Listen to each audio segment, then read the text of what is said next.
Imagine your day starts by looking at thousands of pairs of shoes. Polished leather loafers, rushing high heels, scuffed up sneakers. You don't see their faces, you only see their shoes and their loose change. That's the life of the protagonist in our story today. Let's call him the station man. He's been sitting in the same dark corner under that freezing metal bench for years. His only job is to hold out his hand and wait. No resume required, no interview needed. But the competition, well, it's actually pretty stiff. After all, who doesn't want free money? If you've ever felt like you're waiting for something to change but don't know where to start, give this video a like. Sometimes a single click is the beginning of a new chapter. One afternoon, as the golden sunlight filtered through the station's vaulted ceiling, a man stepped off a first-class car. He wore an expensive suit, carried a leather briefcase, and radiated an aura of pure success. The beggar's eyes lit up. This is it, he thought. The big fish. This guy could easily give me enough for a decent dinner, maybe even dessert. Full of hope, he approached, his hand trembling as he held out a chipped plastic bowl and recited his usual line. "Excuse me, sir, could you spare some change? Anything helps." The businessman stopped. He didn't just brush past like everyone else, but instead of reaching for his wallet, he looked the beggar straight in the eye, something almost no one ever did. Then, he asked a question that caught the man completely off guard. "Are you always the one taking? Have you ever given anything to anyone?" The beggar froze. This wasn't in the script. He stammered, "Sir, I'm just a beggar. I live on the kindness of others. I have nothing to give. Look, even my bowl is cracked." The businessman smiled, not a mocking smile, but one full of meaning. If you believe you have nothing to give, then you have no right to ask for anything in return. I'm a businessman. I believe in exchange. You give me something, I give you something back. But if you have nothing to offer, I have nothing for you. With that, he boarded the train and vanished behind the closing doors. The beggar stood there, stunned. For the first time in his life, he didn't feel sad about the money. He felt slightly insulted. Exchange? Is he kidding? What am I supposed to sell? The air?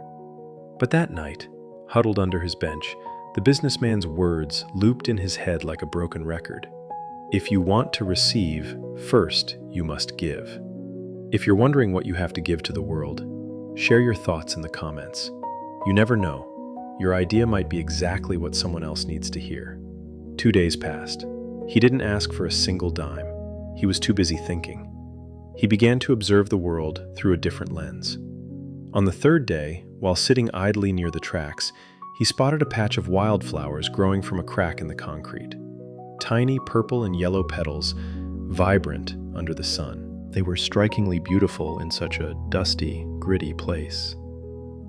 An idea flashed through his mind, sharp as lightning. If I can't give money, can I give beauty? He carefully picked a handful of flowers and returned to his spot. This time, when a woman dropped a coin into his bowl, instead of a blank nod, he smiled and handed her a small flower. The woman was taken aback. She took the flower, leaned in to smell it, and smiled back. "Thank you. It's beautiful." "Thank you."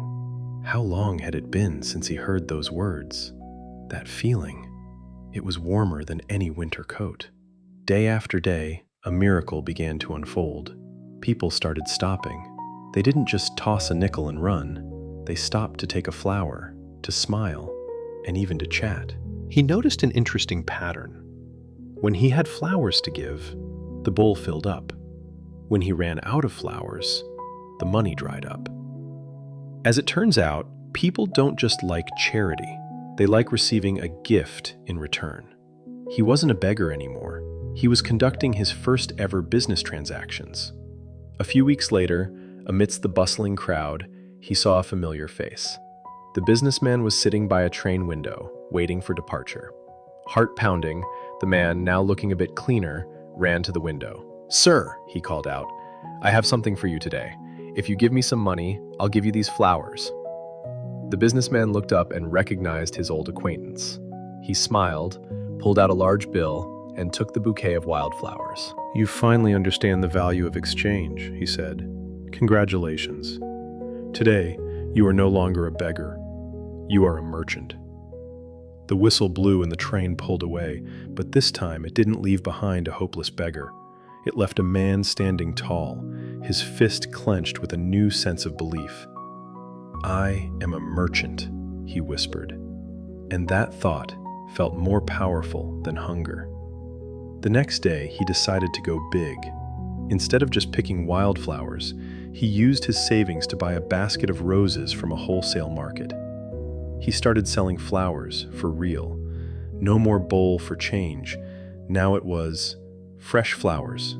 Get some flowers for your loved ones." 6 months later, at that very same station, 2 men in sharp suits happened to be standing next to each other, waiting for the train. One turned to the other, squinting. "Excuse me, you look very familiar. Have we met?"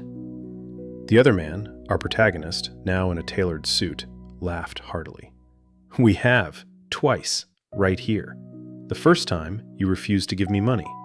The second time, you bought my flowers." The businessman's eyes widened. "Wait, you're the wildflower beggar?" "That's me," he replied, with unmistakable pride. "But I'm not a beggar anymore. I own a flower shop that's doing quite well, and I'm on my way to meet a partner to expand to the next town." The businessman shook his head in admiration. "Incredible. What changed your life so quickly?"